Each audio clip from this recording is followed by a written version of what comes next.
In Temple Micah tradition, your last piece of preparation, Lila, for this day was to formulate and ask me a question, the answer which I will now share in the form of a letter.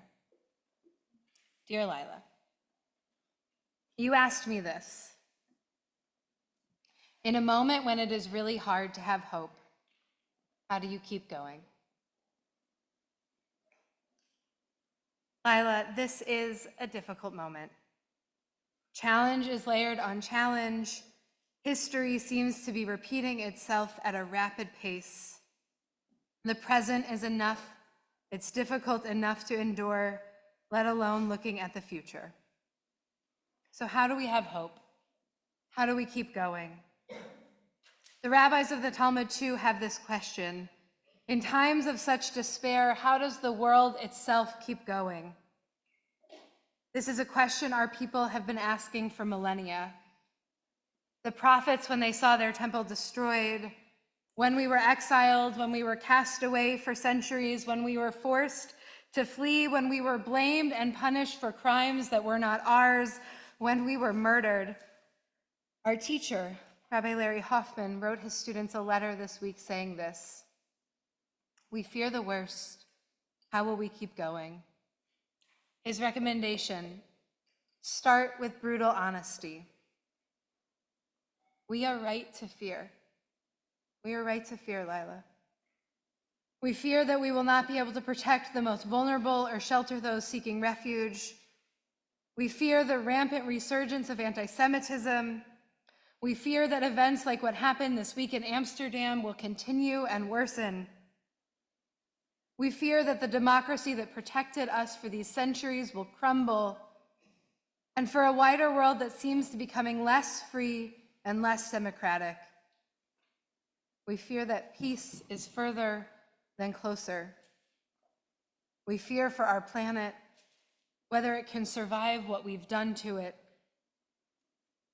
We are going to face our future. We have to know what is at stake, and we have to be honest with the reality of it.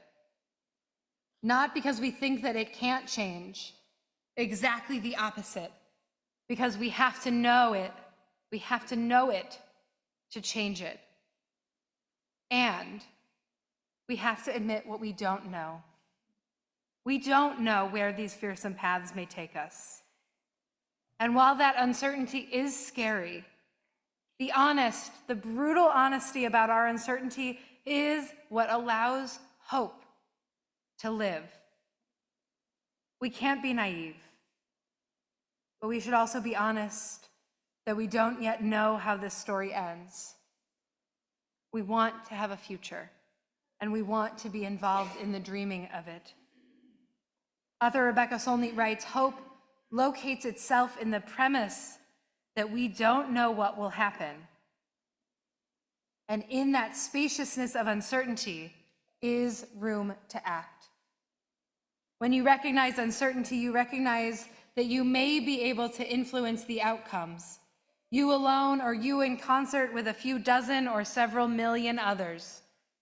Hope is an embrace of the unknown and the unknowable, an alternative to the certainty of both optimists and pessimists. In this moment, we embrace the unknown, because in the unknown, that is where hope is born. We hear her calling. As Mary Oliver reminds us, hope, I know, is a fighter and a screamer. Her screams are what sociologist Peter Berger calls a signal of transcendence. It pushes us beyond our current human situation. It isn't rational, but it is necessary. Berger continues, human existence is always oriented towards the future. Humans exist by constantly extending our being into the future, both in our consciousness and in our activity. An essential dimension of this futuridity of humanity is hope. It is through hope that we overcome the difficulties of any given here and now, and it is through hope that we find meaning in the face of extreme suffering. Lila, we don't know the future, but we have to extend our being into it.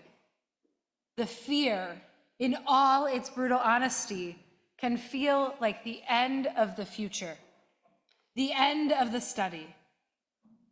But writing the end of the story prematurely is lazy. It excuses us from action. As Václav Havel comes to teach us again, hope is not the conviction that something will turn out well, but the certainty that something makes sense regardless of how it turns out. It is this hope above all that gives us the strength to live, even in conditions that may seem hopeless, in the face of absurdity. Life is too precious a thing to permit its devaluation by living pointlessly, emptily, without meaning, without love, and finally, without hope. Hope says that life is worth it. Hope says that you will have a future. Hope says that after this winter, there will be blossoms again. Hope says that you should get married and build a life and make joy for others. Hope says that you should care, because all of it matters. Every act of it extends you into the future. Because hope, Lila, is not an emotion. It is an act. It is a practice which must be cultivated. Our ancestors had this kind of hope. The Book of Lamentations, a devastating account of the destruction of the temple, contains a single phrase that screams out above the wailing and the weeping. Ulai yesh tikva. Maybe there's hope. Maybe there's hope. There's a story in the Talmud about a rabbi, Rav Ami, who would read this verse, and every time he would read this verse, he would begin to weep. Kulei hai ve'ulai? All of this pain and suffering, and only maybe there is hope? But what we learn from our later teachers, Lila, is that Rav Ami misunderstood the verse, and that led to his sadness. They tell us not to read, maybe there's hope. Instead, read if there is hope. We should understand that what the poet of Lamentations wrote for us those thousands of years ago. You must act as if there is hope. As if there is hope. Don't write the end of the story prematurely. When you look at the unknown future and the easier option seems to be to give up fighting, you choose hope. Even if it seems irrational, unpractical, easier to numb and shut down, you go into the world in the active practice of hope. And you do this knowing that you are not alone in your choice. You are part of a people who have dug for sparks of hope through all of our darkest moments. You are part of a people, Lila, who have survived, who have given us an active practice of hope. It was an act of hope when Noah built a window into his ark, not knowing if he would even be able to see through the churning waters. It was hope when he sent out a raven and a dove, hoping for dry land despite all evidence that the world had been drowned. It was hope when Abraham and Sarah set out on a journey to an unknown land, despite it clearly meaning they would be abandoning all they had ever known. It was hope when the Israelites crossed the sea out of Egypt, despite the chariots and despite Pharaoh's army right behind them, and with barely a memory of what was on the other side awaiting them. It was hope when Moses stood on Mount Nebo and watched his people march into their unknown future, despite knowing with certainty that he would never experience that future himself. It was hope when Jeremiah gazed out at a Jerusalem laid waste and still heard from himself a song of celebration that would one day return to the city. It was hope when our people packed up their lives again and again from Israel, from Rome, from Medina, from France, from England, from Spain, from Poland, from Russia, from Algeria, from Libya, from Tunisia, from Iraq, from Afghanistan, from Yemen. Our people packed up their lives again and again and again, and with hope put down new roots. When our people left and came here, it was because they planted with hope new roots, and it was with hope when our people also stayed and fought, and it was with hope when our people planted trees in their old new land. We have a beautiful inheritance, this active practice of hope. It is not the feeling that it will all just turn out okay, but the active hope that despite everything to the contrary, it makes sense to walk forward anyway. Hope is the knowledge that somewhere, someday, there is a promised land. Our hope is not lost. Our hope cannot be stolen. We will not be stolen.